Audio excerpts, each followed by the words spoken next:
আমাদের শখের free fire গেমটা যদি বাংলাদেশ থেকে ব্যান্ড হয়ে যায় তো ভবিষ্যতে কি ঘটতে পারে চলুন সে সম্পর্কে আজকে আলোচনা করি। প্রথমত একটা নেশাখোর ছেলেও এই ফ্রি ফায়ার গেমটা খেলতো। যে নেশাখোর ছেলেটা 24 ঘন্টা রাস্তায় মেয়েদেরকে ইপটিজিং করতো, সেই নেশাখোর ছেলেটাও ফ্রি ফায়ারের প্রতি আসক্ত হয়ে গেছিল। এই নয় যে সে 24 ঘন্টা ফ্রি ফায়ার খেলতো, যার অবসর সময়টা সে ফ্রি ফায়ার গেম খেলে কাটাইতো। যে অবসর টাইমটা সে একটা মেয়েকে ডিস্টার্ব করতো আগে এক সময়, কিন্তু সে ফ্রি ফায়ার গেম খেলে কাটাতো। এটা আমাদের সরকারের চোখে যায়নি, অথবা আমাদের আইনের যারা লোক আছে তারা দেখিনি।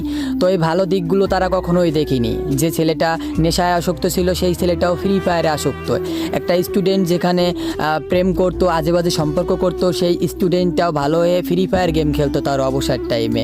সেটা আমাদের সরকার কখনোই দেখেনি। তো ফ্রি ফায়ার পাবজি ব্যান করছে ভালো কথা। যেখানে আগে সপ্তাহে কেস নিত, বিভিন্ন ধরনের কেস, মারামারি হুড়াহুড়ির কেস